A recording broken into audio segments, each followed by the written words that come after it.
Primeiro é que assim, ó, não adianta nada. Tudo aquilo que nós estamos falando aqui, se não tiver gente que execute dentro do que tem que ser feito, não resolve nada. Então, se o campeiro lá da ponta, o cara que está no dia a dia olhando os animais, ele não entender, ele não pode passar daquela altura limite, não vai resolver nada. Vai ficar só nós na conversa aqui e o resultado não chega na ponta.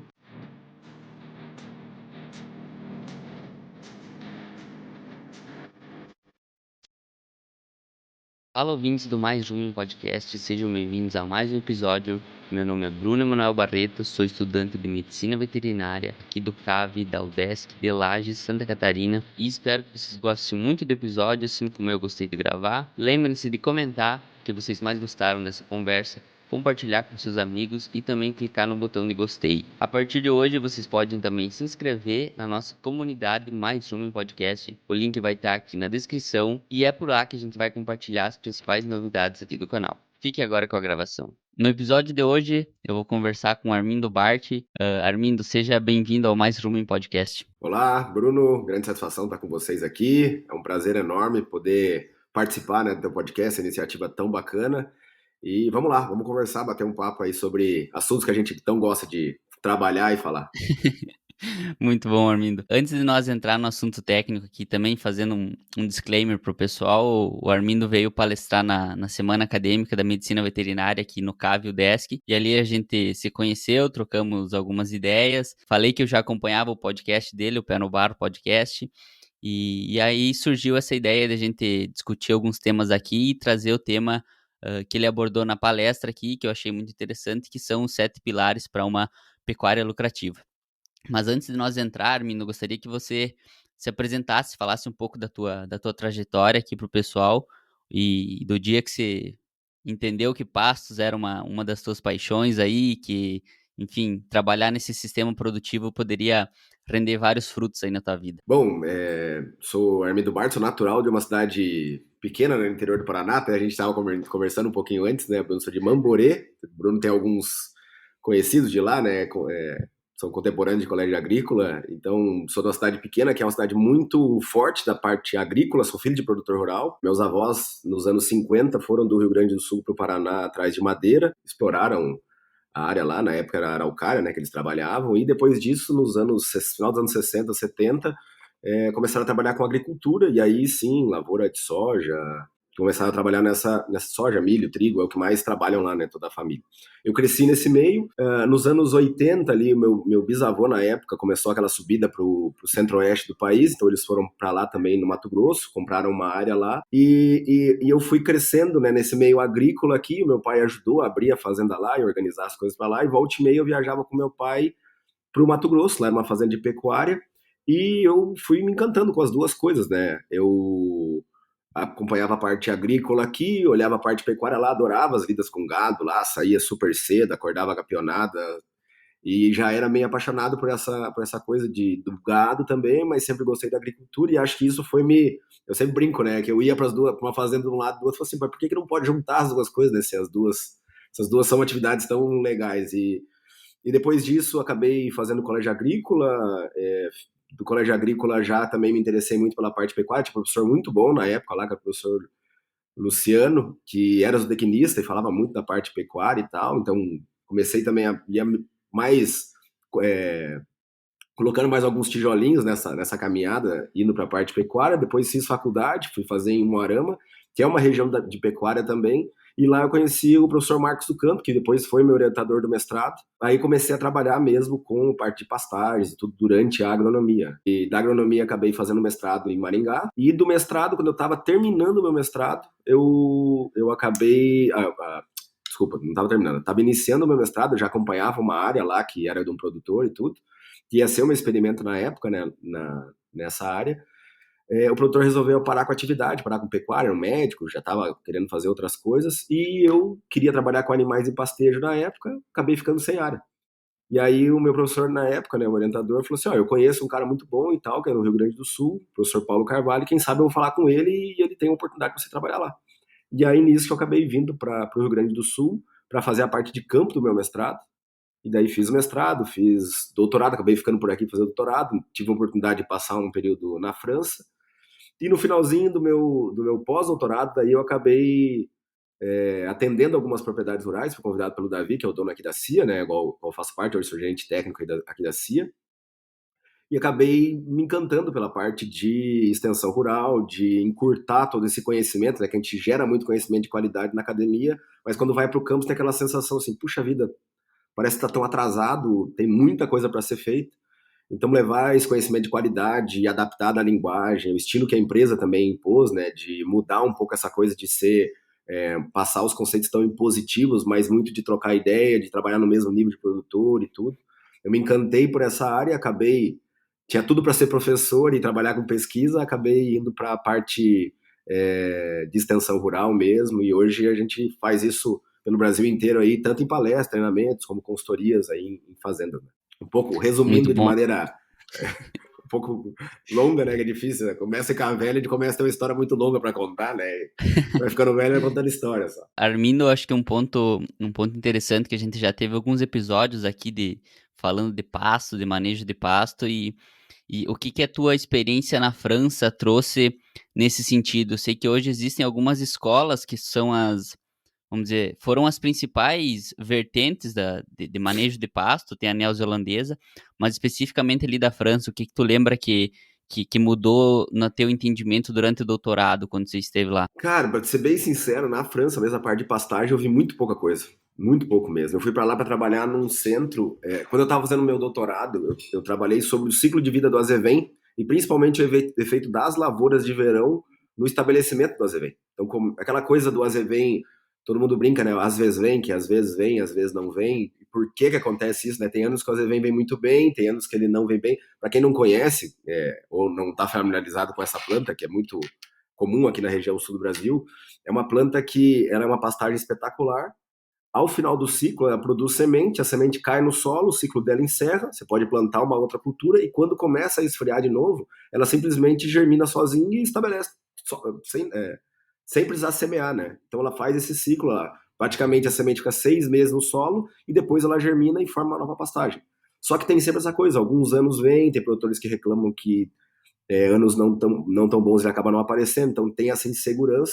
E eu fui estudar o porquê dessas relações. E outra coisa é quando tem milho ou quando tem soja, se isso muda alguma coisa no estabelecimento. Então eu comecei a estudar essas interações e via muito o impacto da agricultura no sistema, as plantas de lavoura no sistema. E eu fui trabalhar num centro de lavoura mesmo lá. Então, eu morei em Grignon, que é do ladinho de Paris, e é um centro totalmente agrícola. Então, da parte de pastejo, tinha as vacas de leite, mas todo no sistema confinado. Mas eu fui basicamente trabalhar com pesquisadores lá que tinham muito esse conhecimento da parte agrícola, dos efeitos no sistema. Trabalhava com sistemas mais sustentáveis também, de produção, sem insumo, sem adubo, com um pouco inseticida, sistemas orgânicos também acompanhei um pouco lá. Então, fui aprender muito por essa parte, estudar essa questão do impacto, né, nas pastagens, e depois disso acabei me dedicando bastante a como a gente ter um sistema agrícola mais eficiente, muito parecido com a natureza, que a gente chama de intensificação sustentável, sem uso tão grande de insumos, e como cada ator no sistema ali, a planta, o animal, eles corroboram, ou os manejos que a gente aplica corroboram para esse sistema ser mais eficiente ou não. É um pouco disso que eu fui ver lá. De pastejo eu vi muito pouco mesmo. A Europa, de uma maneira geral, acho que eles têm mais esse apelo sustentável das coisas também, Armindo, que corroboram aí com o que você fala. E Uhum, até sem dúvida. agora, antes de entrar nos assuntos, nos pilares aqui que a gente se propõe a falar, como você roda o Brasil inteiro aí, vamos dizer, na extensão, que foi um ponto que tu citou, como que tu enxerga hoje o mercado da pecuária em 2023? O mercado da pecuária tá bastante difícil, né? Bastante difícil mesmo. A gente teve uma sucessão muito grande de aumento dos preços no último, a partir de 2000, ali, final de 2019, principalmente 2000, 2021. A gente teve uma subida muito grande dos preços e depois sucedida por uma queda muito forte, né? Muito forte mesmo, né? Então, você pega o preço do terneiro, praticamente caiu pela metade, o preço, até mais do que a metade do preço. A mesma coisa do preço do boi gordo, também caiu muito. E agora está todo mundo discutindo essa questão de preço, se vende, se não vende, o impacto do preço, ninguém está aceitando muito esse preço tão baixo. Teve uma série de coisas que puxaram esse preço para baixo. A primeira delas é o famoso ciclo pecuário, né? A gente, lá atrás, quando o preço do terneiro, ou do bezerro, começou a explodir, muita gente acabou segurando matriz, eu que rodo em vários lugares, você vê que todo mundo estava segurando um pouco de novilha, a vaca, o cara que fazia compra e venda de animais, o cara tinha uma areazinha já, em vez de vender, ele já segurava para poder produzir um bezerro, um terneiro para vender. E tudo isso gera um excesso de demanda. Então, com esse excesso de demanda de animais, tem um aumento de oferta, e isso obviamente força os preços um pouco para baixo. Junto com isso, pega a condição atual brasileira, né, que ali em 2020 teve muita injeção de dinheiro por causa da pandemia, o pessoal estava, de certa maneira, um pouco mais de dinheiro no bolso, apesar de toda a crise, o governo injetou dinheiro na sociedade, e isso tem um impacto direto de renda com o consumo de carne, e agora a gente tem uma situação financeira nossa ainda remando, né, para sair da crise, e com isso o mercado chinês também, uma crise global do principal comprador nosso, que teve um problema financeiro sério, uma crise, e diminuiu bastante o consumo, a compra, e tem impactado bastante, né? Apesar de ele reduzir um pouco, agora voltou aos patamares muito iguais ao que ele estava consumindo, só que nesse meio do caminho o preço baixou bastante, então ele segue igual, mas com preço mais baixo. Então tudo isso acabou aumentando a oferta de carne, empurrando os preços para baixo. E a gente vê os produtores bastante tensos nisso, né? Não sabe se investem, se não investem, o que fazem. E o que a gente tem visto muito assim é que, na verdade, toda essa reclamação por preço é muito pela uma falta de domínio das coisas que acontecem dentro da propriedade. Uma falta, às vezes, de profissionalismo, de conhecimento do custo de produção, daquilo que realmente impacta no custo. Quando a gente não tem isso muito claro, acaba descontando no preço. O preço acaba sendo um grande problema, sendo que preço são coisas que a gente não domina no mercado, né? Não adianta, a gente pode querer dominar, pode tentar pressionar frigorífico, pode... Óbvio que tem que andar coisas juntas também, não pode aceitar calado toda essa baixa de preços, a gente tem que buscar alternativas dos produtos, né, para tentar remunerar melhor, mas, por outro lado, a gente tem que fazer bem feito o dever dentro de casa. E a gente pega a nossa média hoje de produtividade brasileira, está na casa dos 130 quilos de peso vivo por hectare ano. A gente somar, se a gente multiplicar pelo preço do boi gordo hoje, isso dá mais ou menos uma renda de R$ 1.000 por hectare. Se descontar os custos, isso dá 300, R$ 400 de receita por hectare ano. Então, é uma atividade de baixíssima rentabilidade, sabe? A média que a gente trabalha é muito ruim. E a gente sabe que trabalhando bem você pode ter 500, 600, 700, 1.000 quilos de peso por hectare, com uma boa margem, gerar bastante dinheiro nos momentos de alta e ter caixa para suportar os momentos de baixa. E que eu vejo que os produtores não conseguem entender esse passo. Tem que aumentar a produtividade, para isso é preciso de investimento, a pecuária não está acostumada a investir. Tem esse desafio, né, de investir da maneira certa também. Depois nós vamos entrar um pouco nos pilares aí da lavoura de carne, mas eu vejo esse cenário bastante de instabilidade, sabe? De um setor que trabalha com margens até altas, mas que produz muito pouco, então isso gera pouco dinheiro. Quando o preço baixa, aí todo mundo berra, né? Só que o problema maior está dentro de casa. O fora da porteira, a gente tem que entender e tal, entender como é que o mercado funciona, mas a gente tem que trabalhar muito bem dentro de casa. Ok, trabalho bem dentro de casa, agora você precisa me pagar melhor, eu tenho um produto de qualidade ou procurar alternativas. Acho que isso que falta bastante antes da gente chegar a ficar tão incisivo nos preços, né? Até pegando esse ponto, Armindo, que tu falou que os preços muitas vezes a gente vai ter pouco ou quase nenhum controle sobre. E justamente que o que está no controle do pecuarista e do produtor é o que está dentro da porteira. E um dos pontos que devem, acho que, ser considerados por eles que querem ter o controle do que está dentro da porteira são esses 7 pilares aí da pecuária lucrativa.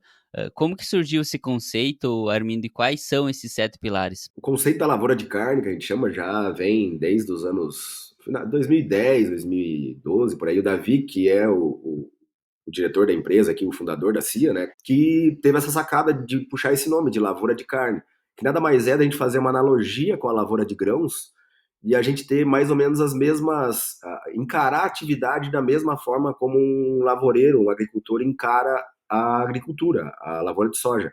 Tem as variedades bem escolhidas, é feito investimento, tem todo um planejamento técnico, se sabe quando vai plantar, quando vai colher, tá tudo muito organizado, é tudo calendarizado, tem todo um procedimento para tocar as lavouras. E o agricultor sabe que se ele não fizer isso, é certo que ele não vai ter uma boa produtividade, rentabilidade, enfim. E foi exatamente isso que foi pensado para a pecuária, a gente trazer essas práticas também. Óbvio que a pecuária ela suporta o mau manejo, ela aguenta muita pancada, né? Por isso também a gente não tem esse costume de investir tanto, mas quando tocado de maneira certa, nesse conceito da lavoura de carne, ela é capaz de aumentar muito essa produtividade e, por consequência, a rentabilidade. Então foi essa analogia, a sacada do nome de lavoura de carne, que eu pensei, mas lavoura de carne, eu não planto carne, como é que eu vou colher carne? Não tem nada... Não, mas é principalmente por causa dessa questão toda de associar todo mundo sabe, uma lavoura, como é que ela deve ser conduzida. Então, uma lavoura de carne tem alguns conceitos. E aí, nesse trabalho de desenvolver, né, o conceito de lavoura de carne, a gente foi vendo, pela nossa experiência de aplicação prática, conceitos da academia também, que existe algumas práticas que devem ser conduzidas dentro da propriedade, que isso sim leva a uma boa rentabilidade. A pecuária ela tem muitas formas de ser feita, ela pode ser conduzida por modelos de negócio também de serem realizados, o cara pode trabalhar com cria, recria e terminação, ciclo completo, ciclo não completo, pode fazer cria. Então tem várias modalidades e o que a gente mais vê é que os produtores eles têm adotado algumas tecnologias, mas isso de maneira geral ela é muito desconectada do total da fazenda.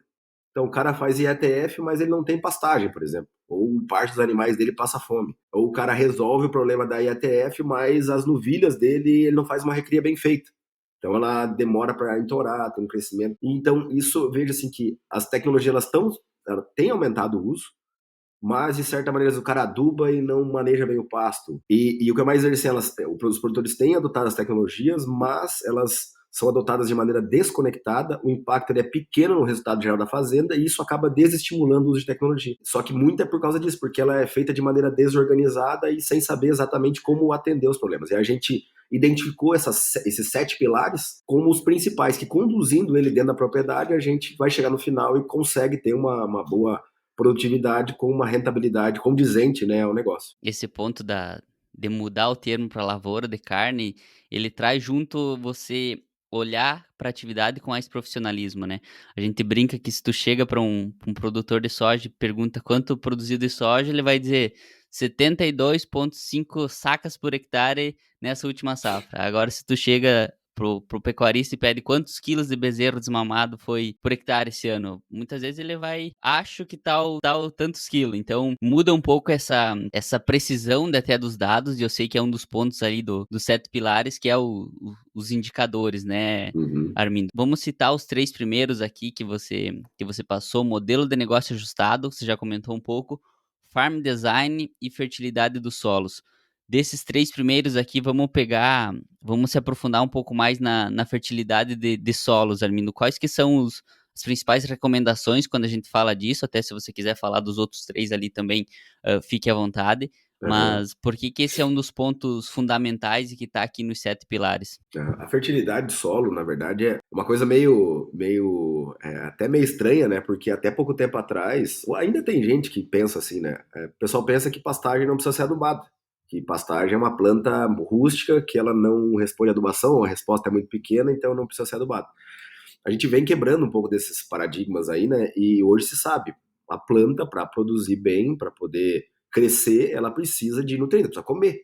E a fertilidade do solo é exatamente isso. A gente construir uma fertilidade com os nutrientes equilibrados ali, principalmente os que mais demandam, né, para o crescimento dessa planta. Então é fundamental. Se eu quero aumentar a minha produção, eu tenho que dar condição para a pastagem crescer. Essa pastagem crescendo mais comporta mais animais. Eu manejando bem essa pastagem, eu resulto em um ganho de peso por animal maior e um ganho de peso por hectare maior. E no final eu acabo descolando, né, o meu custo da minha produção. E por isso eu consigo gerar mais dinheiro por hectare em pastagens bem adubadas. Então, que a gente vai para a realidade da pecuária, são a média, para vocês terem uma ideia, esses números são um pouco difíceis de saber com exatidão, mas se estima mais ou menos que a quantidade de nitrogênio por hectare usado nas pastagens brasileiras gira na faixa de 3 a 5 quilos de ureia por hectare. E a gente sabe assim, uma pastagem para ter uma boa resposta, a gente tem que aplicar pelo menos de 100 a 200 quilos de ureia por hectare. Então vocês imaginam um abismo que é em relação à média que se usa, ou até em relação ao pessoal não adubar nada de pastagem, ou construir fertilidade. Ou o que mais se faz é aquela coisa que se usa muito no Brasil Central, que é a reforma de pastagem, que as pastagens elas entram no processo de degradação, até praticamente se exaure a capacidade de colocar animais ali, os cabe muito pouco, aí o pessoal faz uma calagem, nem sempre faz uma adubação, mas muitas vezes faz uma calagem, uma gradagem, estabelece uma nova pastagem, o primeiro ano ele é razoável, o segundo ano ele é bom, o primeiro ano usa um período curto, mas o segundo ano ele é bom, o terceiro começa a cair, o quarto é ruim e o quinto é horrível. E aí no quinto ano se reforma de novo a pastagem. Então se trabalha ainda de uma maneira muito errada, né, os conceitos de fertilidade. A gente sabe que adubando bem uma pastagem, eu posso sair de uma lotação, por exemplo, para dar uma ordem de grandeza, né, eu saio de uma lotação aí de 0,8 as por hectare, que uma UA é um animal de 450 quilos, então trabalho com uma vaca por hectare, vamos colocar assim, e eu posso trabalhar com 3, 4, 5, 8, 10 vacas por hectare. Tem casos que a gente melhorando a fertilidade do solo e trabalhar num outro nível, né, de fertilidade do solo, eu dou condição para essa pastagem crescer muito, consequentemente eu consigo colocar muitos animais na área. Então você imagina, saltar de uma vaca para 10 vacas por hectare é um abismo gigantesco. E com isso a gente consegue, mesmo, todo mundo fala, vou fazer isso, mas vai gastar demais e eu não vou conseguir pagar essa minha conta. Desde que você maneje bem a sua pastagem e tenha todo o modelo de negócio estruturado, o farm design, para que não falte pasto nas épocas do ano, aí começa a juntar uma coisa com a outra, sabe? Mas a fertilidade do solo é fundamental para eu poder dar a condição de comportar mais animais. O resultado na pecuária, ele se gera de 3 formas, assim, Bruno. A primeira delas é ganho médio diário, então quanto de peso esse animal consegue ganhar por dia. Segunda é taxa de lotação, então quantos animais eu consigo colocar por hectare ou por área. E a terceira é o tempo de utilização do pasto. Quanto tempo eu consigo usar essa minha pastagem? Se eu tiver um alto ganho médio diário, uma alta taxa de lotação e usar esse pasto por bastante tempo, quanto mais tempo eu conseguir usar meu pasto, mais eu vou produzir naquela área. E assim eu consigo pagar a conta. O problema é que às vezes o cara aduba, mas ele não maneja bem, aí o ganho médio, ele tem uma alta taxa de lotação, mas o ganho é baixo.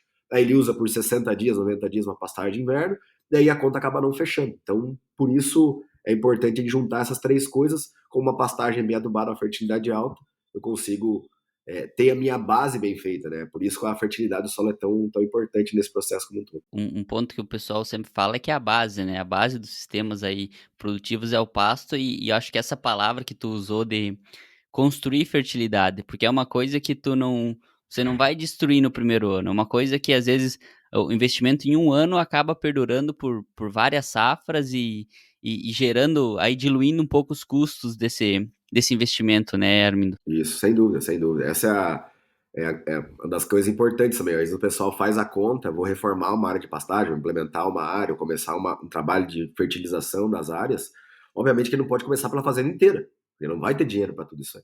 E outra coisa é, se a gente muitas vezes se basear nos manuais de recomendação de pastagem, nos estudos eles são muito rasos, eu diria assim, não tem tanta profundidade. Como não tem também uma demanda muito grande dos produtores, da sociedade para isso, tem poucos pesquisadores que se dedicam a esse tema. As empresas também não se dedicam a isso. Uma empresa que pensar em vender adubo para quem trabalha com pastagem, a empresa vai quebrar. 3 quilos apesar da área muito grande, 3 quilos de ureia por hectare é muito pequeno, entendeu? Então também não tem tantos estudos voltados para pesquisa com adubação e pastagem. Então quando você olha os manuais de recomendação, as recomendações são altíssimas. E se você fizer tudo aquilo ali de uma vez só numa área muito grande, óbvio que não vai pagar. Então a gente tem que equilibrar esse investimento, começar por uma área menor, e aí sim nessa área trabalhar bem, e aí a gente ir expandindo isso. E outra coisa que a gente faz muito é essa fertilidade do solo, como a pecuária ela é ajustada. Então se eu colocar, por exemplo, a recomendação toda, vamos supor que é, sei lá, 200 pontos de fósforo por hectare. Eu tenho que colocar para começar a minha correção. Eu posso começar muitas vezes com 80, 90 no ano. Só que em vez de trabalhar, sei lá, com uma lotação de 5, 6 UAs por hectare no primeiro ano, que eu posso muitas vezes chegar, eu vou trabalhar com 3, 4. Então eu não desembolso tanto, mas eu faço um início de um trabalho. O segundo ano, como a exportação de nutrientes também pela pecuária é muito baixa, o segundo ano eu faço uma outra adubação e eu já vou subindo um degrauzinho a mais. E assim eu vou construindo ao longo dos anos a fertilidade até chegar lá e não descapitalizando também o produtor numa entrada, né, para começar a fazer esse trabalho.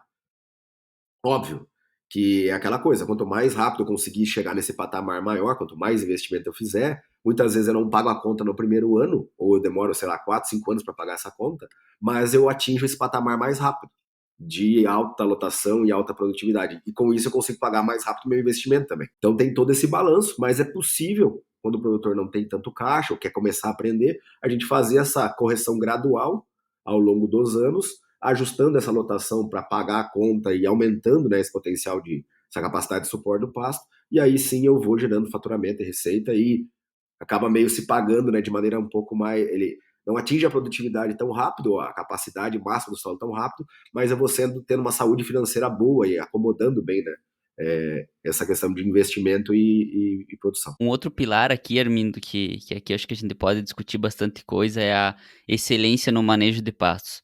E pegando um ponto que eu acho que vale a pena a gente conceituar aqui, e que você falou no último comentário, no penúltimo comentário, o que é um pasto degradado hoje? Uma pastagem degradada?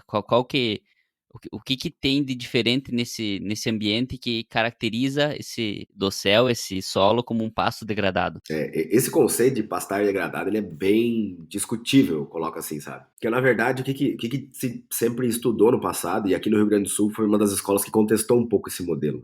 Porque se dizia assim, ó, eu coloco uma braquiária, por exemplo, eu reformo minha área, coloco uma braquiária, eu coloco um pânico lá, que é o colonião, que sempre se trabalhou. E aí, conforme vai passando o tempo, eu vou trabalhando com uma lotação muito excessiva. O principal problema da degradação é excesso de lotação, é eu colocar mais animais do que a minha pastagem suporta. Mas esse processo de degradação, eu coloquei meu colonião lá, que era uma planta super utilizada no passado.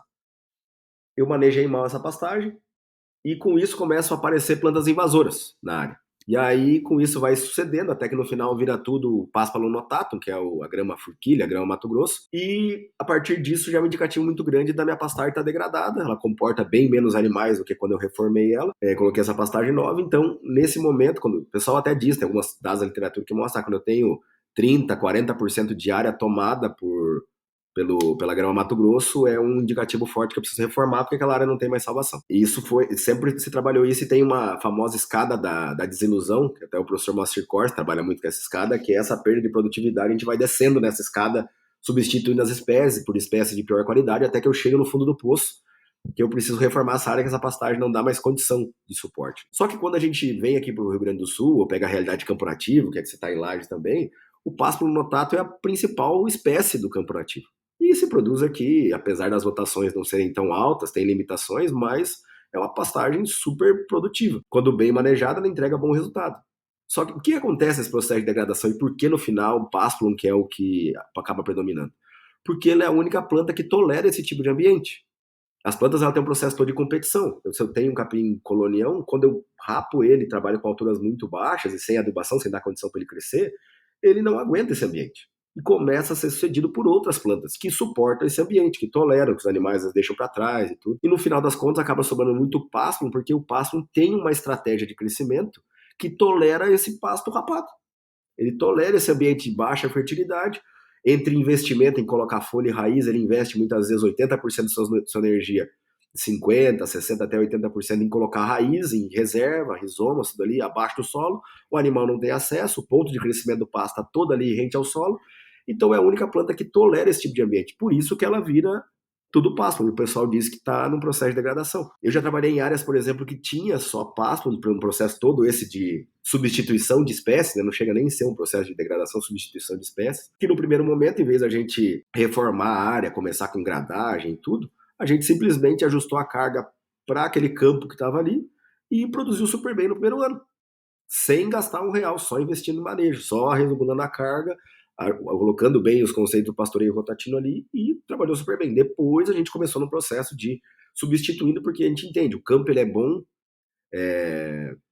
Paspalum notatum, por exemplo, em áreas de campo nativo, a minha percepção é que ela deve continuar, porque tem uma característica muito importante, que é a rusticidade, tolerar ambiente e tudo, mas dependendo do processo que quer intensificar, algumas áreas, ou áreas que não são, por exemplo, de ambiente do pasto, a gente pode substituir por outras que tenham maior capacidade produtiva.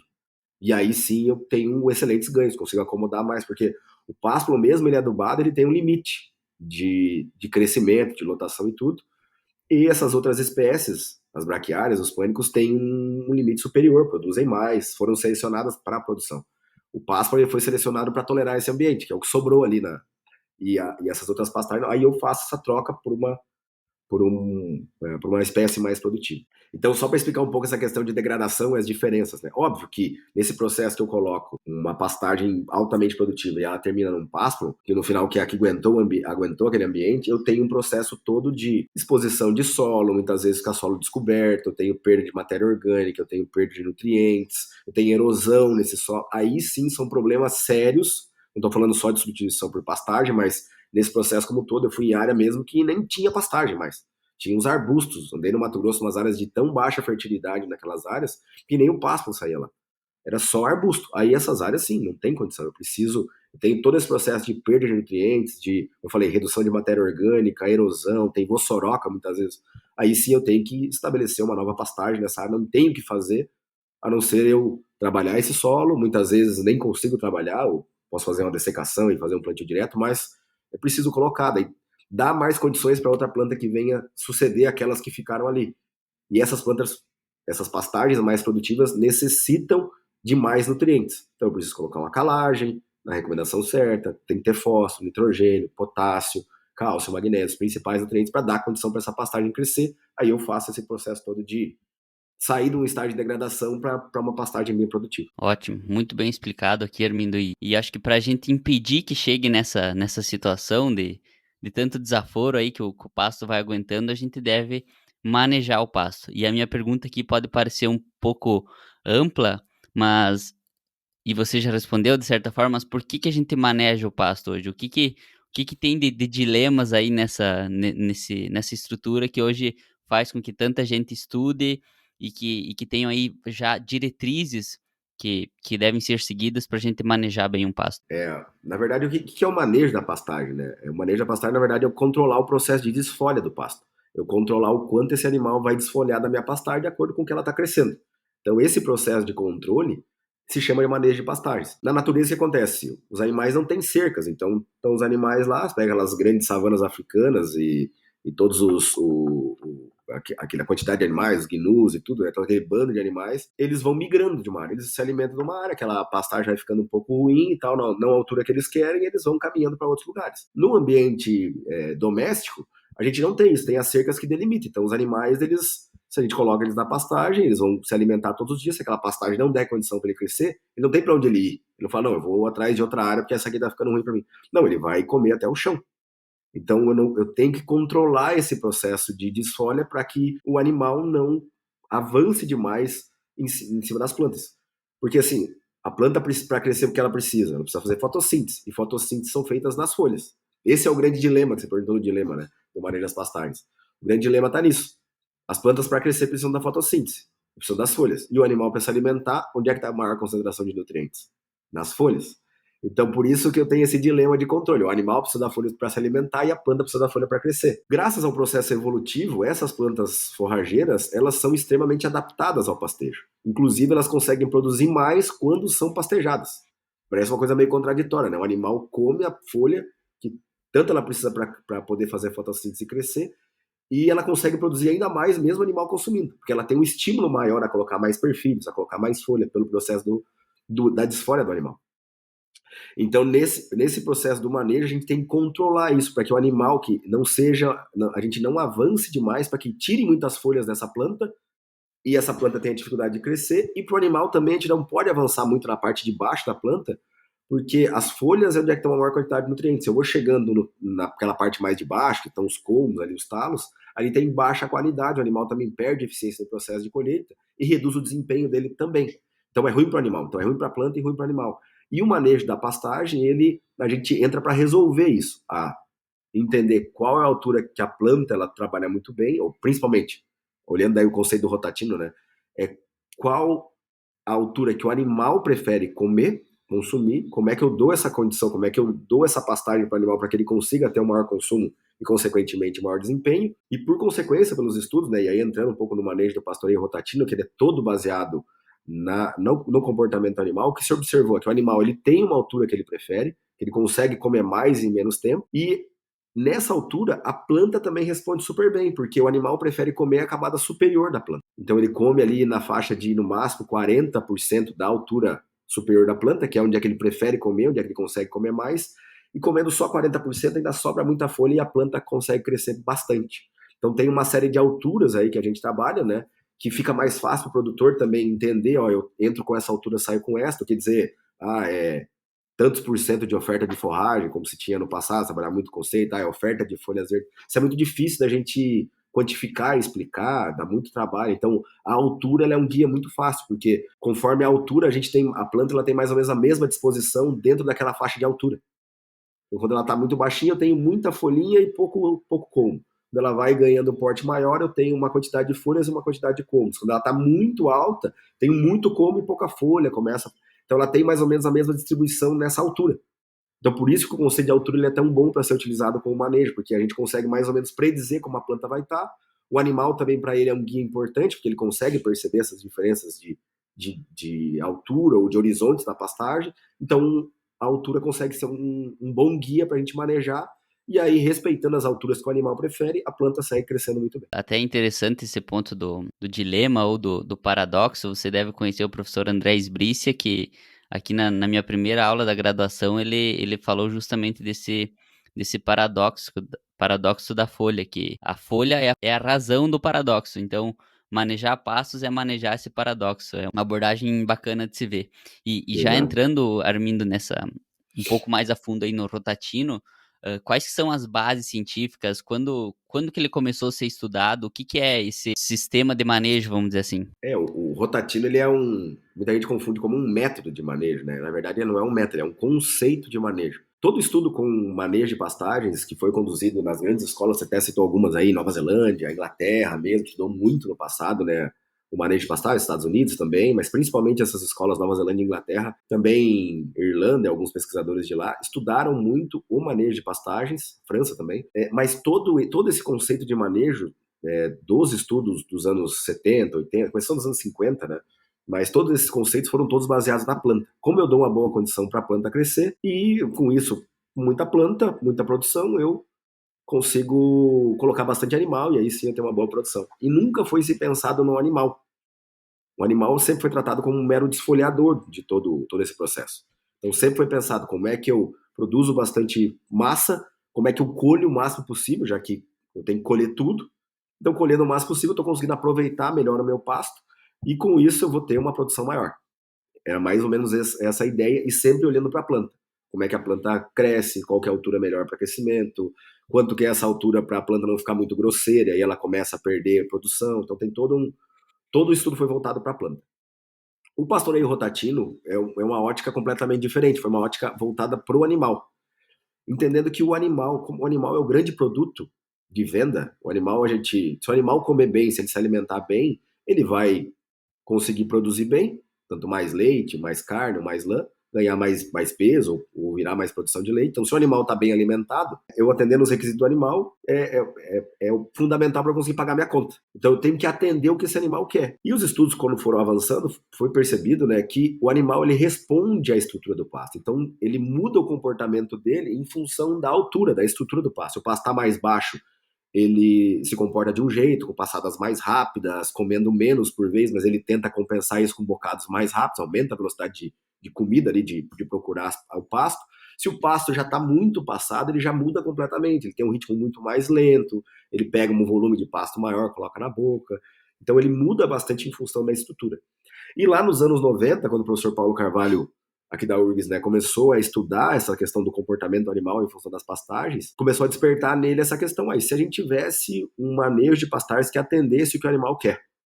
Ele veio com isso na cabeça, começou a estudar bem o comportamento animal, primeiro entendendo, né, que para descobrir como é que, por exemplo, a gente chegava num quilo de ganho médio diário, qual que era a estratégia do animal, não olhando para a planta, mas qual que era a estratégia do animal para ele ganhar aquele 1 quilo.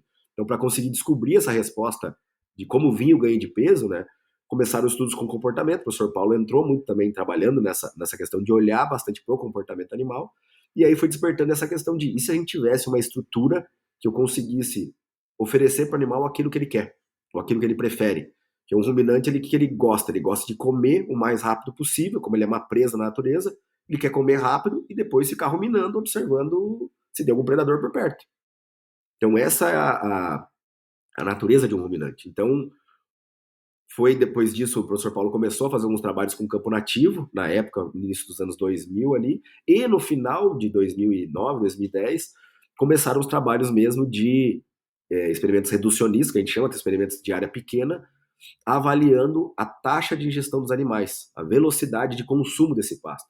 Então foi colocado alguns experimentos assim de parcelas pequenas, que o animal entrava, a gente pesava os animais antes, o animal entrava, ficava 45 minutos, que é mais ou menos o tempo de uma boa refeição para o animal, consumindo uma pastagem, uma determinada altura, e depois se pesava o animal de novo. Então se pesava antes, colocava para pastar, e se pesava depois.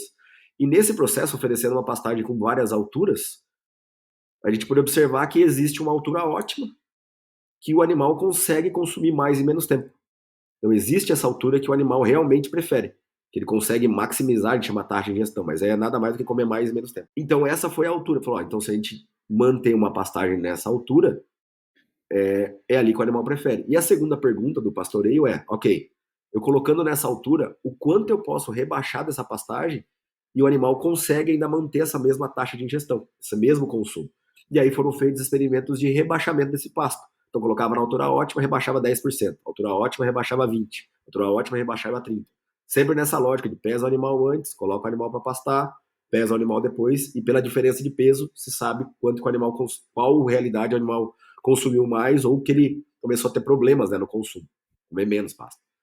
E se observou que sempre quando chegava nos 40% da altura inicial de rebaixamento, tinha uma queda brusca na velocidade de ingestão, na taxa de ingestão do pasto. Então se observou que o animal, a gente tem uma altura ótima e eu rebaixo no máximo 40% dessa altura. Quando chega depois desse 40%, o animal já tem dificuldade de procurar. Ele sempre vai fazendo esse compensa, né? Compra um pouco mais alto, um pouco mais baixo. Não é que ele vai comer tudo que está na altura certa, mas depois, ou 40% ele avançar na altura que está embaixo. Mas nesse processo de balanço, quando chega nos 40%, ele já não consegue controlar bem essa compensação e cai drasticamente a taxa de ingestão. Ele tem dificuldade em encontrar essas alturas ótimas e cai muito. E o mais legal de tudo é que se observou para todas as espécies forrageiras que foram estudadas que existe essa altura ótima e sempre que eu rebaixo 40% da altura, o animal tem uma queda na taxa de ingestão.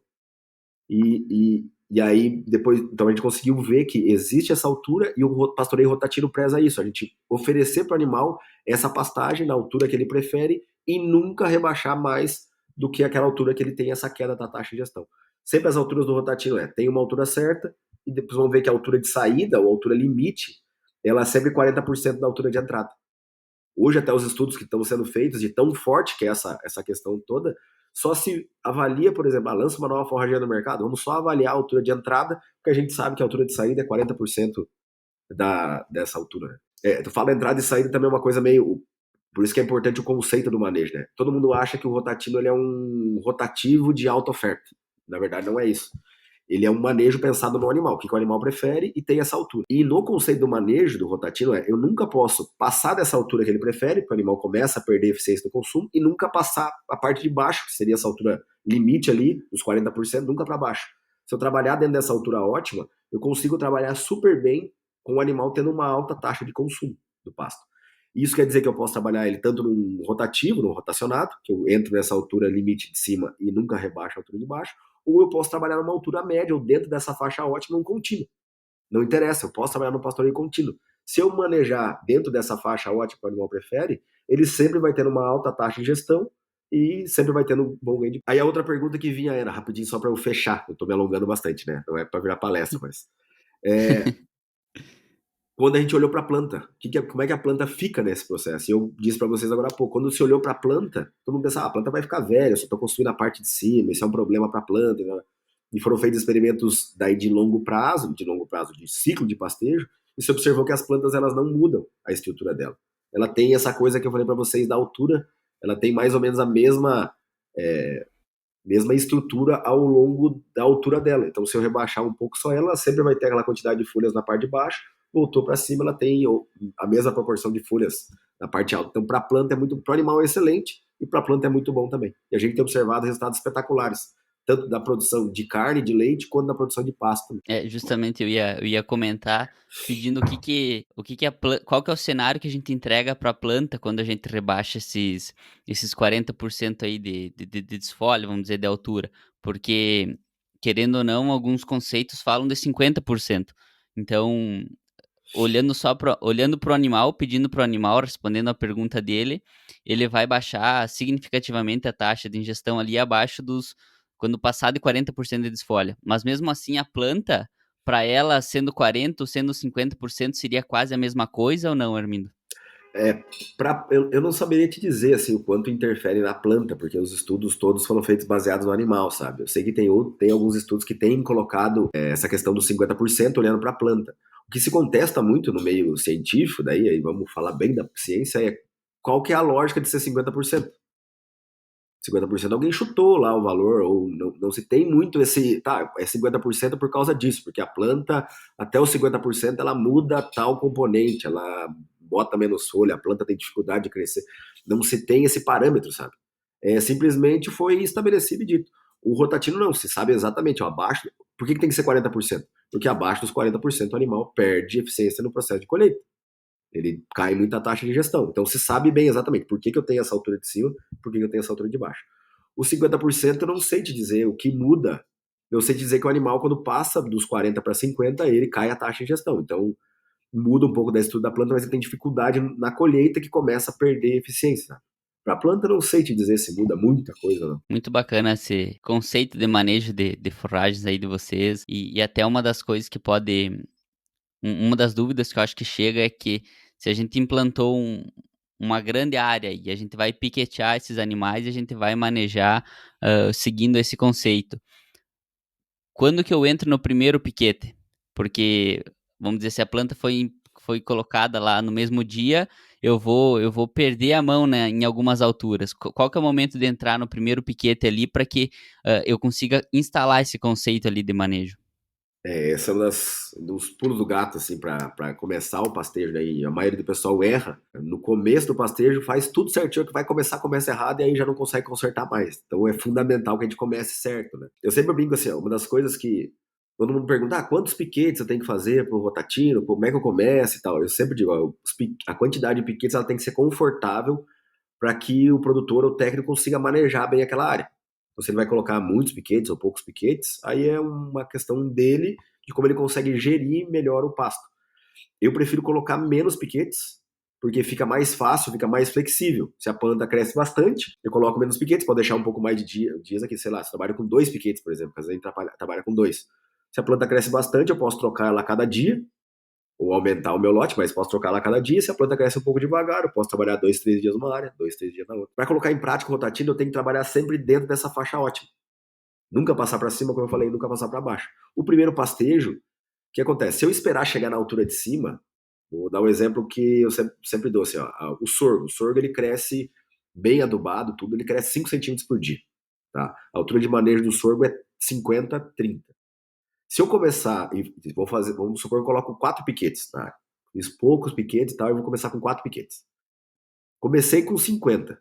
Se ele cresce 5 centímetros por dia, quando eu chegar no último piquete, já passou da altura. Já passou. O segundo piquete já vai estar passado, já vai estar com 55, o terceiro com 60 e assim por diante. Então eu vou entrar no último piquete errado já. E aí, a hora que eu vejo também, muitas vezes com muitos piquetes, o piquete de trás, que eu passei 2, 3 dias, tá pronto de novo. Aí eu tenho todos para frente e não tem que voltar para os de trás. Então, o que a gente fala, para não errar o primeiro pastejo, é que eu comece um pouco antes. Dentro da altura ótima, por exemplo, o sorgo é 50, 30. Então, quando eles chegarem nos 35 por aí, antes dos 40, eu já posso começar a soltar os animais do primeiro piquete. Para que depois, quando ele chegar no último piquete, desses 4 piquetes aí, ele ainda vai estar dentro dos 50 centímetros. Ele não pode fazer passar dos 50 centímetros. Quando passa, o animal ele começa a mudar um pouco o comportamento dele, começa a escolher um pouco mais as plantas, vai deixando algumas outras plantas para trás, e a hora que a gente vê, começa a formar o famoso duplo extrato, que a gente chama. Plantas muito altas e plantas muito baixas. E a gente quer consertar isso, às vezes coloca mais animais, deixa mais tempo o animal rápido que está baixinho e larga o alto. Então eu nunca vou conseguir pegar mais o pasto. Por isso que é fundamental, eu comece um pouquinho antes, para que quando eu chegue no meu último piquete, por isso que eu não posso ter muitos, né, principalmente tropicais, para que eu chegar no último piquete ainda esteja dentro dessa altura ótima de manejo. Exato. E depois que tiver ajustado vamos dizer, esse intervalo de tempo entre troca de piquetes, eu acho que provavelmente a hora de trocar o animal de piquete lá na prática, o produtor vai ver que boa parte das folhas ainda não foram tocadas. E ele pode se questionar se ele não vai estar deixando pasto para trás ou É, vai estar subutilizando aquela área. Como é que vocês enxergam também esse cenário? essa outra coisa que é meio quebra de paradigma, né? Que todo mundo fala, não, eu tô perdendo pasto. O pasto, e professor Paulo tem um texto excelente que fala assim, mas pasto se perde? Porque o que interessa, na verdade, não é se eu quiser aproveitar todo o meu pasto e prejudicar o desempenho do meu animal, até que ponto vale a pena eu aproveitar todo o pasto? Na verdade, eu tenho que oferecer condição para que o animal quer. Então, se o animal prefere, ele ter um melhor desempenho, falei, né? O que mais impacta no resultado é alta taxa de lotação, ganho médio diário e tempo de utilização, mas o ganho médio diário é fundamental que eu ofereça aquilo que o animal quer. E o animal não quer pastar até o final. Isso a gente sabe. Ele prefere que ele come só aquela parte de cima, só 40% da altura, é isso que ele quer. Se fica pasto para trás, pouco me importa. Desde que esse pasto também não prejudique depois para frente o desempenho do animal, pasto, ponto, o animal não queira aquilo ali. Se eu consigo retornar e manejar dentro daquela altura, pouco me importa se sobra pasto. Então isso é uma quebra de paradigma. Não pensa, não, tá sobrando pasto, dá para deixar um pouco a mais. Na verdade, não. Deixa aquele pasto para trás. Normalmente, desse manejo, rebaixando até 40%, fica mais ou menos uns 30% do pasto sem tocar. Todo mundo olha, mas tem pasto. Como assim 30%? Sim, 30% deixa, rodo com esses animais na área, volto rápido, ainda que para essa altura não passar do limite. Quando eu volto com esses animais na área, você vai falar, Armindo, mas tem áreas que, como o animal não tocou, vai estar mais alto, que a altura limite, já que entrou mais ou menos naquela altura. Sim, tem outros que vão estar um pouco mais baixo, mas na média, por isso que equivale à altura média, ele vai estar dentro daquela altura ótima. E por incrível que pareça, os animais eles vão nessas partes mais altas, acabam consumindo e deixam o pasto dentro daquela altura média de novo. Então não desencane com esse negócio de perder pasto. O que eu tenho que me preocupar é se eu estiver perdendo um ganho de peso. Aí sim, se sobrar pasto para trás, pasto ele recicla, depois ele cai no solo, vira nutriente de novo, a planta usa de novo. Não se preocupem com perda de pasto, se preocupem com perda de ganho de peso e baixa lotação. Inclusive, eu vou deixar esse texto linkado do Paulo Carvalho aqui embaixo, se pasto se perde, se ele responde essa dúvida aí. Uhum. Caminhando aqui para os últimos dois pilares, Armindo, gestão de indicadores e gestão de pessoas. A primeira pergunta que eu te faço é por que gestão de pessoas não está junto com gestão de indicadores? Qual que é o grande trunfo aí que tem as pessoas quando a gente pensa em construir uma lavoura de carne? Isso às vezes o pessoal meio se confunde, né, nessa, né? O porquê separar as duas coisas. Primeiro é que assim, ó, não adianta nada, tudo aquilo que nós estamos falando aqui, se não tiver gente que execute dentro do que tem que ser feito, não resolve nada. Então, se o campeiro lá da ponta, o cara que está no dia a dia olhando os animais, ele não entender que ele não pode passar daquela altura limite, não vai resolver nada. Vai ficar só nós na conversa aqui e o resultado não chega na ponta. Então, é importante que essas pessoas tenham, a gente tem que ter cuidado e tem um processo todo de educação das pessoas que estão no campo.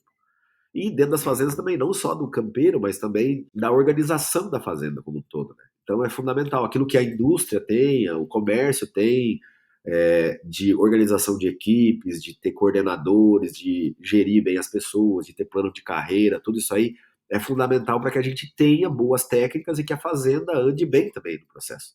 Então, tanto para manejar o pasto, quanto o cara que faz a folha de pagamento da fazenda, o cara que é o gerente, todas essas pessoas a gente tem que ter um cuidado muito bom de manejar elas para que as coisas da propriedade elas ocorram como a gente quer, como a gente planejou. Então, por isso a gente tem que ter uma atenção muito grande às pessoas dentro da fazenda. E o agro negligenciou muito esse processo ao longo do tempo, não deu muita bola.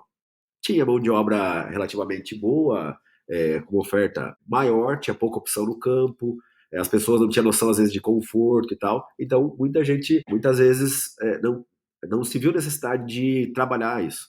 Hoje em dia é completamente o contrário. As pessoas, por toda a questão que está no campo, não querem, pelo trabalho sofrido, por falta de condição, às vezes moradia não é tão boa, não tem o profissionalismo, e preferem ir para a cidade. Tem um conforto melhor. Então, para a gente ser atrativo também, é importante que a gente tenha uma boa gestão das equipes que você está fazendo. Que tenha isso de maneira bem organizada para que chegue no final, aquilo que a gente planejou, da parte técnica, financeira, ela chegue no final e a gente consiga cumprir. Então é por isso, para os negócios andarem bem, eu preciso de boas pessoas tocando esses negócios. E nada mais qualquer negócio nada mais é do que gestão de equipe. Não adianta nada, fica tudo no papel e não acontece se não tiver boas pessoas organizando isso. Então, por isso que é tão importante olhar para as pessoas, a gestão de pessoas é um dos pilares para que as coisas aconteçam. E é diferente de gestão de indicadores. Indicadores é a gente olhar realmente se aquilo que eu planejei, se aquele indicador ele está bom ou não. E a pecuária faz muito pouco disso. Não se sabe o que você falou, não se sabe quantos quilos produzidos por hectare ano foi feito, o ganho médio diário dos animais, a taxa de lotação, a minha margem de lucro, o retorno sobre o investimento, o retorno sobre o capital investido. Não se sabe isso da pecuária. E qualquer negócio a gente tem que saber para dizer se esse negócio está dando resultado ou não. Então passa por isso, para dizer, fui bem, ok, tô dentro. Senão fica essa coisa, discute preço. A gente vai discutir só preço. Por isso que eu tenho que olhar para dentro de casa, ok? Estou fazendo bem o meu papel, estou produzindo bem. E aí a gente consegue ter um nível melhor de profissionalismo. Então, por isso que são dois pilares diferentes e fundamentais. Pecuária precisa de números também, para a gente poder dizer. Muita gente fala, a pecuária ela não é competitiva com a agricultura. Tá, mas em que condições de temperatura e pressão? Que nível de investimento? Quais os resultados que a gente está falando? Qual que é a produtividade que eu estou falando? Então, tudo isso, se eu não tiver números, não consigo. Tinha um professor meu que falava, né, o professor Branco, ele falava: matemática é a mãe das ciências. Se a gente não colocar números em cima, a gente fica só no achismo. Então, por isso que é fundamental que eu coloque números. Isso dá trabalho, não é fácil. É muito mais simples a gente avaliar números na agricultura, que eu tenho um dia D que eu vou lá, colho, coloco tudo no caminhão, vou, entrego na cooperativa, pego a balança, beleza. A pecuária não, mas também tem que ter rotina de levar os animais para mangueira, pesar, ter controle, ter identificação dos animais, avaliar o desempenho, tomar decisão quando o desempenho não está indo bem, não está de acordo com aquilo que a gente está.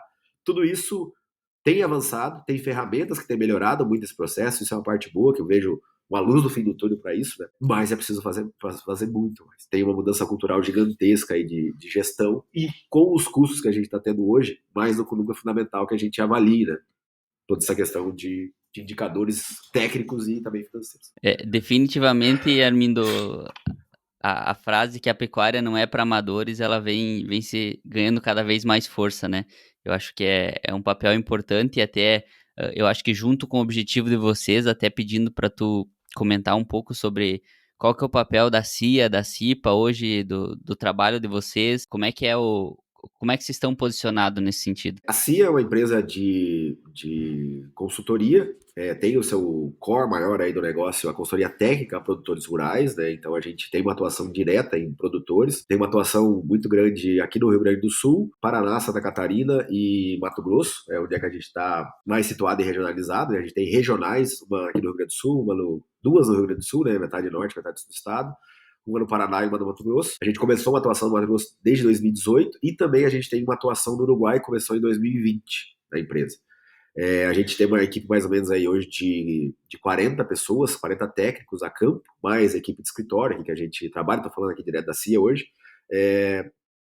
E a gente nasceu para tapar esse gap aí que tinha de o que se produzia na academia com boa qualidade e não chegava no produtor. E também mudar o jeito de dar a consultoria técnica, que sempre a consultoria foi algo muito impositivo, que o técnico falava de cima para baixo e dizia, ó, faz assim que é assim que tem que fazer, eu sou o cara que domina o conhecimento e eu volto daqui uns dias aqui para ver se você fez realmente aquilo que eu mandei você fazer. E quem manda na fazenda é o cara, né? O cara que é o dono do negócio. E a gente sempre veio isso muito do jeito de trabalho do Davi, mesmo que foi o fundador da empresa, de tratar os produtores de igual para igual, de entender os anseios, os dilemas, a falta de dinheiro, a relação familiar que tem. Então tem tudo isso, são vários fatores que nós, como consultoria, tem que entender bem tudo isso. E depois, identificando os problemas, como a gente consegue contornar e convencer os produtores para que aquilo seja aplicado. Não seja algo de cima para baixo, mas sim que a gente chegue num consenso, explicando o porquê das coisas, né? Para que isso aconteça no campo. Então, a gente mudou bastante isso. E a gente vem expandindo muito a nossa atuação, né, em propriedades. Hoje, a atuação da empresa está muito dividida entre pecuária de corte e pecuária de leite, né, mais ou menos metade metade a nossa atuação, e integração lavoura-pecuária. A gente brinca que, tendo o animal pastejo, o sistema, né, a gente está trabalhando nele. Então, corte, leite, ovinos são o principal que a gente trabalha, mas ovinos ainda é uma atuação pequena e muito mais metade, metade, assim, corte e leite a gente tem trabalhado. A CIA já passou mais de 5 mil produtores dentro da empresa, né? Então a gente tem uma atuação hoje de mais ou menos 600 propriedades que a gente tem feito, né, todo esse trabalho. E fora isso, a gente tem uma atuação aí mais recente, desde os anos 2000, que é a consultoria técnica voltada para empresas, muito nessa pegada da sustentabilidade. As empresas querem ser verde, querem estar dentro dessa pegada, né, mais sustentável, mitigação de carbono e tudo, mas não sabem como. Ou acha que isso é algo muito distante, né? Então, ou não tem muita noção de como começar o trabalho. Então, a gente tem feito muito trabalho para empresas, grandes empresas, inclusive, dando consultoria e dizer assim, ó, mas tem que seguir desse jeito, como é que funciona essa questão de pagamento de créditos, hoje em dia todo o mercado voluntário, né? Mas como a gente deixa a empresa preparada para quando isso vier à tona, né, de pagamentos de créditos e tudo, ou a empresa seja muito cobrada, ela já está bem estruturada nesse processo. Então, essas são dois trabalhos assim, que a gente mais faz. E as outras duas frentes aí, posso dizer assim, Armindo, que é o Pé no Barro podcast e o curso online de vocês aí. Tem alguma oferta, tem alguma divulgação aqui pro pessoal também que tu gostaria de fazer? Boa, boa. Podcast nosso, para quem não conhece ainda, né? O Pé no Barro Podcast. Tenho a honra e a satisfação de estar junto com o Bruno nesse projeto aí de melhorar a comunicação do agro. Acho que o projeto nosso melhorou, e imagino que o teu também aqui, né? É a gente melhorar a comunicação dentro de casa. A gente tem essa coisa de o agro ser muito reativo, de botar o dedo na cara de quem fala mal do agro e tal. A gente é muito combativo nisso, mas a gente briga assim quando o cara vai falar o argumento 2, ele já tem dificuldade de dizer. O primeiro ele fala fácil, o segundo ele já tem dificuldade, a hora que vem. A gente mesmo, muitas vezes, uma conversa com o pessoal que não é do setor, né? A gente às vezes tem dificuldade de usar as palavras, como é que ser claro. E a gente entrou nesse processo do podcast para melhorar, não, porque a gente tem que falar dentro de casa, melhorar a comunicação interna, a gente entender aquilo que está acontecendo, para depois de saber comunicar para fora. Então o podcast surgiu bastante nisso também. E com uma pegada um pouco diferente, né, do nosso podcast, que ele não é um podcast tão técnico assim. A gente traz pessoas do agro, que são destaques aí do meio, para falar da vida delas, da carreira, falar de negócios, falar de curiosidades, contar histórias, assim. A gente tem usado muito podcast para isso. Obviamente que volta e meia a gente entra na parte técnica, tem como a gente fugir, né? Não é tanto que nem um podcast aqui, que a gente vai no olho da mosca. Lá é um bate-papo assim mais da história, da carreira, como é que a pessoa chegou lá, como é que a empresa se construiu. E tem sido muito legal, assim, um aprendizado muito bacana para quem quiser acompanhar aí, @Pé no Barra Podcast. A gente tem os cortes tanto no YouTube quanto no Instagram. Todas as redes sociais aí é @Pé no Barra Podcast. A gente conseguiu recentemente aí fazer uma temporada.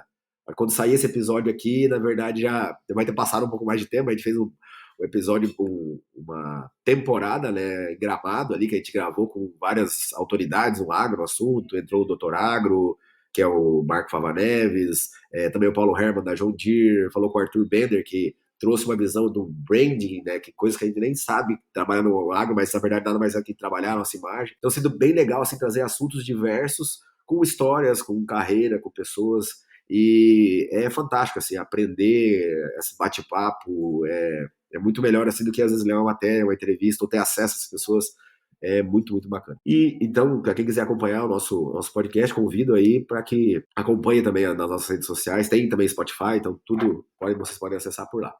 E os treinamentos online nosso, a gente tem entrado também nesse processo de educação, né, de transferência de tecnologia. A gente tem feito alguns cursos online voltados para, principalmente para, não é para técnico, mas para todo o público, para produtores, técnicos, estudantes, com uma linguagem super básica e muito prática. Mesmo no curso online, o nosso objetivo é ser muito prático. E a gente tem feito alguns temas de maior domínio nosso. A gente tem o que está hoje, né? Quando entrar no ar esse episódio aqui, já vai ter passado o treinamento que a gente está trabalhando hoje, que é o Lavoura de Carne, mas a gente, logo na sequência, em dezembro, a gente vai ter um treinamento que é o Integração Lavoura-Pecuária, que a gente também vai estar trabalhando. Então, a gente tem trabalhado com esses dois treinamentos hoje. É um treinamento super fácil de fazer, com aulas ao vivo. 4 noites a gente toca esses treinamentos e é muito fácil, muito bom de trabalhar. Não tem aquela coisa do treinamento online gravado, o cara tem que se organizar, a hora que vem ele pagou e não fez o treinamento. Então, essas aulas ao vivo são legais, que a gente pode interagir bastante, e o pessoal também se prende ali, tá naquele dia ali para acompanhar e tal. Então, um treinamento prático, rápido, que tem muito resultado mesmo. Para quem está na faculdade, quer entender um pouco mais do que está acontecendo no campo, se preparar mais, tirar um pouco dessa angústia de tô indo para frente de trabalho e não sei nada. Então, o treinamento serve para isso. Para quem é técnico, já está trabalhando com consultoria ou vendas também, que sente a necessidade de entender um pouco mais daquilo que realmente acontece, né? Essas coisas que nós colocamos aqui de manejo, passagem lá, a gente abre tudo muito detalhado para ganhar muita bagagem, pegar toda a experiência que nós temos também, a gente abre tudo lá. E quem é produtor também quer implementar na sua propriedade, é um caminho certo assim para ganhar conhecimento de maneira rápida. E o legal de tudo é a interação também. Tem gente do Mato Grosso, Goiás, Bahia, Maranhão, e gente de todo lado, e a gente procura, né, as linguagens adaptando, né, para cada lugar e cada realidade. E a troca de experiência é muito bacana dentro do treinamento. Muito bom, Armindo. Encaminhando aqui para as perguntas finais, aí todos esses links aí que o Armindo falou vão estar aqui na descrição do episódio. Vocês fiquem bem, sintam-se convidados para explorar, se sentiram interessados. E agora, uma das 3 perguntas finais aqui, Armindo, é onde que foi seu primeiro estágio e o que tu lembra de ter aprendido nele? Ah, essa eu Tem que lembrar o primeiro estágio. Não, brincando. Não faz tanto tempo assim. Mas o primeiro estágio meu que eu fiz foi na Coamo, cara, na cooperativa. Eu fiz colégio agrícola, nós estávamos conversando antes, né? Eu fiz colégio agrícola em Castro, no Paraná. E eu saí para um período de estágio que na época nem era obrigatório estágio, fiz voluntário mesmo. Alguns, quem quisesse fazer estágio fazia. E eu fiz na cooperativa, na Coamo. E o mais legal de tudo é que eu poderia fazer na minha cidade, né? E meu pai é produtor, família já tradicional, bastante tempo no negócio. Até eu tentei fazer na minha cidade, mas como eu demorei um pouco para me inscrever, decidir se eu ia fazer ou não, quando eu fui fazer, não tinha vaga na minha cidade. E eu acabei fazendo numa outra cidade. E foi a melhor coisa que eu pude fazer, assim, porque eu fui para lá sem ser o filho do seu Hélio Bart, que é aqui de Mamborê, que todo mundo conhecia. Então, não tive nenhum privilégio nessa parte, tive que suar a camisa mesmo. Eu me lembro até hoje que eu fiz o estágio, era toda a parte agrícola, não tinha nada a ver com pecuária, acompanhando lavoura de soja, bater pano, praga, medicação de doença e tal. Eu fui lá a passeio, né? Cheguei no primeiro estágio lá, não anotava nada, não perguntava nada, tava ali como um ouvinte entendendo o que estava acontecendo. Nem sabia, imagina, eu tinha 15 anos, né? Nem sabia o que o estagiário fazia direito, né? Ajudava assim a olhar a lavoura, às vezes quando eu já fui pegando um pouco mais de prática, um olhava um lado da lavoura e eu olhava o outro e tal. Mas eu lembro que eu saí com o supervisor, na época era o Domingos, nunca me esqueço disso aí. Cara muito fera, assim, era o gerente do DTEC na época. E ele andou a primeira propriedade, andava umas 4, 5 propriedades por dia, olhando a primeira, e eu, beleza, fui no ouvinte, né, não falava nada, ele precisava olhar as áreas, beleza, mas ficava quieto. Na segunda propriedade, ele olhou pra mim assim e falou, cara, só pra gente, o que você tá fazendo no estágio aqui? Você não anota nada, não vê nada, não pergunta nada, não questiona, não sabe se o cara tá fazendo certo, se não tá, não pergunta pra mim se tá legal, se não tá, o que, que foi feito certo. Não tô entendendo o que você tá fazendo estágio. Aquilo pra mim foi um choque, sabe?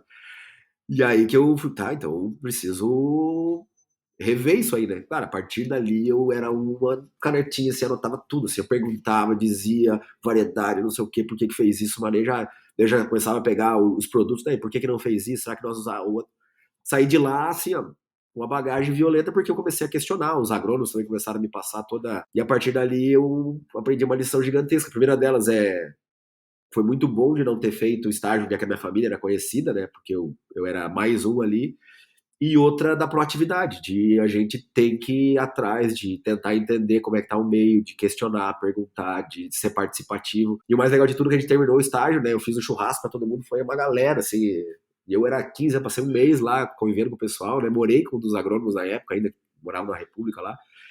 E tive uma bagagem espetacular, assim, de todo mundo faceiro, todo mundo no final me elogiando. Se a gente olhasse o primeiro recorte da primeira semana, foi um horror, né? Mas depois disso tudo, a mudança de atitude chegou no final que foi um estágio espetacular, sabe? De aprendizado, de relacionamento, de amigos e tudo que eu pude construir naquele período, mesmo tão jovem, né, na caminhada. Que bacana. Eu acho que melhor do que aprender uma lição, Armindo, é aprender uma lição cedo, né? Então, se no primeiro estágio com 15 anos a pessoa tem um choque de realidade assim, eu acredito que não tem como isso ser negativo para a pessoa no longo prazo. Pode ser que ali Sim. no dia tu tenha se sentido um pouco acuado, meu Deus, o que que eu tô fazendo? Será que tá tudo errado? Mas a longo prazo é um aprendizado muito bacana, né? Aham, sem dúvida, sem dúvida. E o estágio é fundamental, né, para a gente entender o que tá. A academia é muito boa, quem trabalha, por exemplo, com pesquisa é muito bom também, mas entender o que está acontecendo na prática, às vezes a gente vê uma distância muito grande, sabe? E entendimento realmente daquilo que está acontecendo na faculdade e o que está acontecendo de verdade no campo. E como a gente consegue trazer essas realidades, né, para mais próximas ou entender realmente como a parte da pesquisa ou do conhecimento pode contribuir com aqueles problemas que estão ali. Nem sempre os problemas que estão ali são os mais importantes, mas é fundamental que a gente entenda para que depois aquilo que a gente quer que seja aplicado possa ter surtir efeito, né? Senão fica um abismo e ninguém se entende. Foi uma conversa de louco que eu brinco, assim. Armindo, pergunta final aqui. Qual que é o livro que você mais recomenda ou que tu mais deu de presente aí pros teus amigos? Cara, depende um pouco da fase de vida.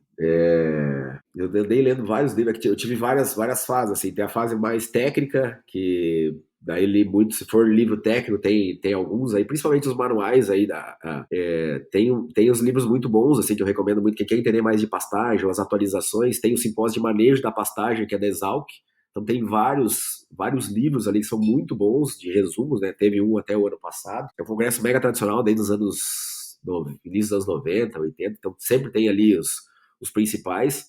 O de 2018, eu tive a satisfação de, depois de acompanhar tantos, né, ser um dos autores de um dos capítulos ali. Então, junto com o professor Paulo na época, né, então a gente escreveu um dos capítulos, então, para mim foi um orgulho enorme falar um pouco, principalmente ali falando mais de integração lavoura-pecuária. Mas, assim, tem alguns outros livros mais focados, por exemplo, na fase de pai, eu li muito Papai é Pop, que é essas coisas assim. Tem uns livros, hoje estou lendo agora eu sou palmeirense, né, mas gosto muito dessa questão de liderança, que é o livro do Abel Ferreira, né, Cabeça Quente, Coração Frio, que é um livro super legal também, que eu recomendo muito. Apesar de falar de futebol, tem muitas lições de liderança, de como motivar a equipe, de como fazer um trabalho em grupo, de como a gente conduz, né, um grupo de pessoas. Então tem vários assim que eu gosto muito. Tem uma fase mais de vendas, que eu li mais livros da área de vendas, então é um pouco dessas questões aí de livros, né, que depende da fase de vida que a gente recomenda. Áreas técnicas eu recomendo muito esses do simpósio. Boa, ótimo.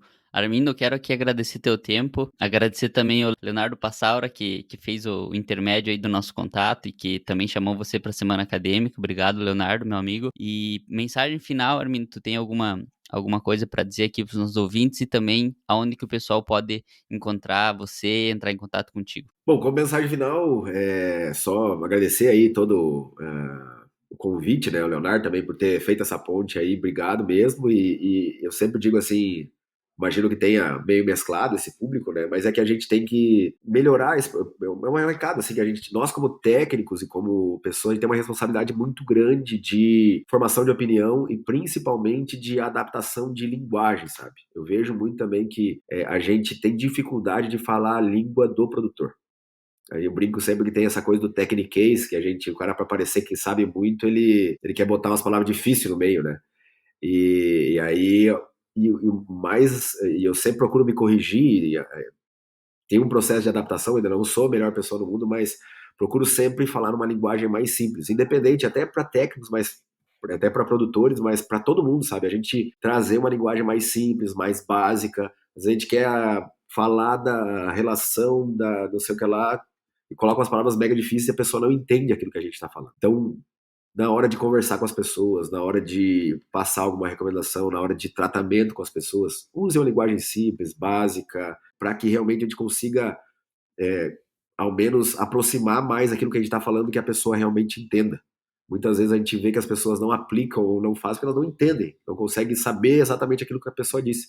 Então passa por um processo de simplificar a linguagem, simplificar a comunicação e entender realmente o que precisa ser dito e feito naquele momento, certo? E aí, para me achar, né, nas nossas arrobas, eu já falei aí do Pé no Barro Podcast, @Pé no Barro Podcast, em todas as redes, então quem quiser acompanhar, satisfação ter vocês aí no Mais Rumo Podcast junto com a gente lá. E no Instagram @armibart. Eu produzo conteúdo também, essas questões dos treinamentos e tudo, volta e meia a gente posta o conteúdo lá. As minhas vivências a campo, viagens, palestras que eu faço, sempre procuro compartilhar com todo mundo. E quem quiser interagir também, mandar mensagem, é uma satisfação enorme responder dúvidas e tudo, sempre que eu tô por lá. Tá bem? E te agradecer aí, Bruno. Obrigado mesmo pela oportunidade de estar aqui participando agora como a pessoa Convidado? que é entrevistada como convidada, né? No podcast, geralmente a gente convida as pessoas, então é muito legal também poder passar um pouco disso aqui. Beleza, obrigado. Show, foi um prazer conversar contigo, Armindo. Esse foi Armindo Bart. Obrigado a todos pela audiência e até o próximo episódio.